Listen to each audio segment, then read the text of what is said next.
భారత ప్రభుత్వం దళిత క్రైస్తవుల అంశం వెంటనే చర్యలు చేపట్టి సుప్రీంకోర్టు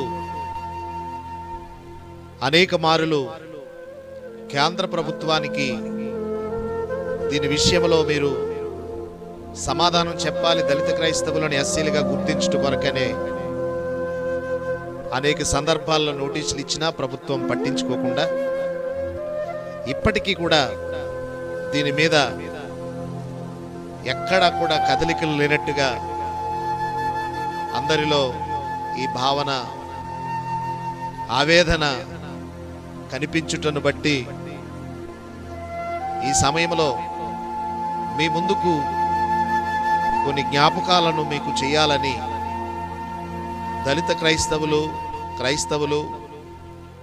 సామాజిక స్పృహ కలిగినటువంటి ఉద్యమకర్తలు అందరికీ కూడా నా ప్రత్యేకమైనటువంటి నమస్కారాలు, వందనాలు తెలియపరుస్తున్నాను. ఇప్పటికీ అనేక వందల సార్లు రాజ్యాంగాన్ని సవరణలు చేశారు, కొన్ని మార్పులు చేసుకొచ్చారు. కొన్ని కులాలను, కొన్ని మతపరమైనటువంటి విషయాలను గురించి రాజ్యాంగంలో ఉన్నటువంటి కొన్నింటిని సవరణల ద్వారా మార్పులు చేయటం కొన్ని సందర్భాల్లో మనం చూసాం. ఎందుకో ఈ దళిత క్రైస్తవుల అంశం గురించి కమిటీలు, కమిషన్ల పేరు మీద కాలయాపన చేసుకుంటూ కేంద్ర ప్రభుత్వం నిర్లక్ష్యం చేస్తుంది. 2004లో జస్టిస్ రంగనాథ్ మిశ్రా కమిషన్ వేసింది.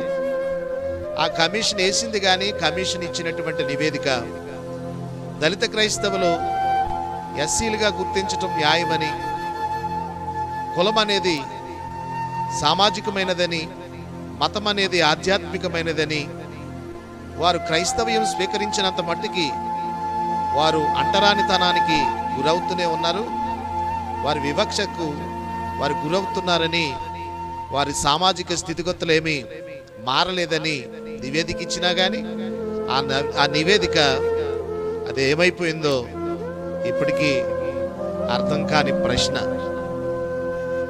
తదుపరి చాచార్ కమిటీ వేసింది.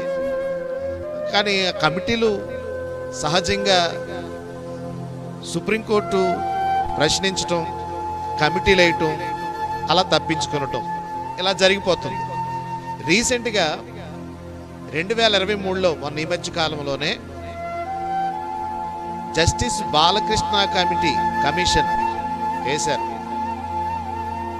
కేంద్రము ఈ కమిషన్లు, కమిటీలు మాత్రమే వేసేటంత వరకు మాత్రమే చొరవ తీసుకుంటుంది. కానీ ఈ విషయం గురించి స్వతంత్రం వచ్చినప్పటి నుంచి ఈ దళిత క్రైస్తవులు వీళ్ళ పరిస్థితులు, వీళ్ళ స్థితిగతులు, ఎలాంటి పరిస్థితుల్లో వీరు ఇలాగ ఆవేదన పడుతున్నారన్నది ఇప్పటికీ అర్థం కాలేనటువంటి మొద్దు నిద్రలో కేంద్ర ప్రభుత్వం, భారత ప్రభుత్వం ఉండటం చాలా బాధాకరమైనటువంటి విషయం.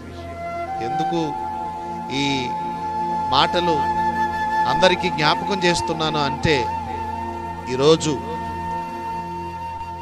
ఒకే ఇంటిలో ఇద్దరు అన్నదమ్ములు, తమ్ముడు తనకు నచ్చినటువంటి దేవుడు చర్చికి వెళ్తాడు, అన్న తనకు నచ్చినటువంటి దేవుడని ఒక టెంపుల్కి వెళ్తాడు.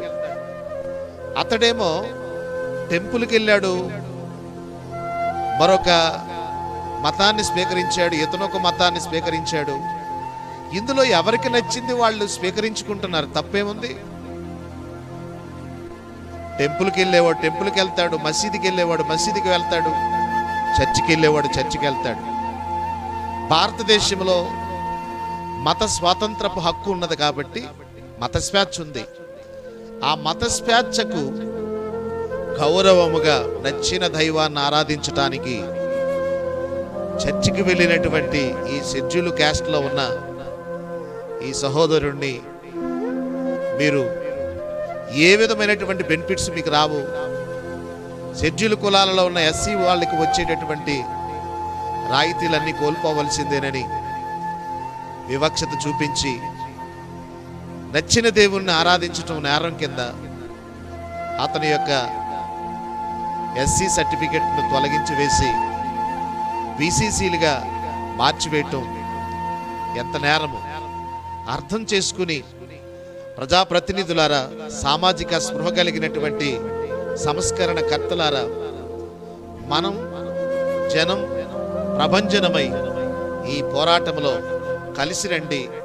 ఇప్పటికే మేము అనేకమైన ఏండ్ల నుండి ఢిల్లీలో, అలాగనే రాష్ట్ర రాజధానుల్లో, అనేకమైన పట్టణాల్లో, పల్లెల్లో ప్రతి చోట అవేర్నెస్ కార్యక్రమాలను ఏర్పాటు చేసి ప్రజలలో సామాజిక స్పృహ, మత స్వేచ్ఛకు దూరమైపోయినటువంటి దళితులను, అనేకులను, అనేకమైన సంఘాలను కలుపుకుని ఉద్యమాన్ని మరింతగా బలోపేతం చేసి సాధించుకుని హక్కులను పొందుకునే వరకు కూడా ఈ పోరాటం ఆగదు. Indian Christian Federation national president George శ్రీమంతుల.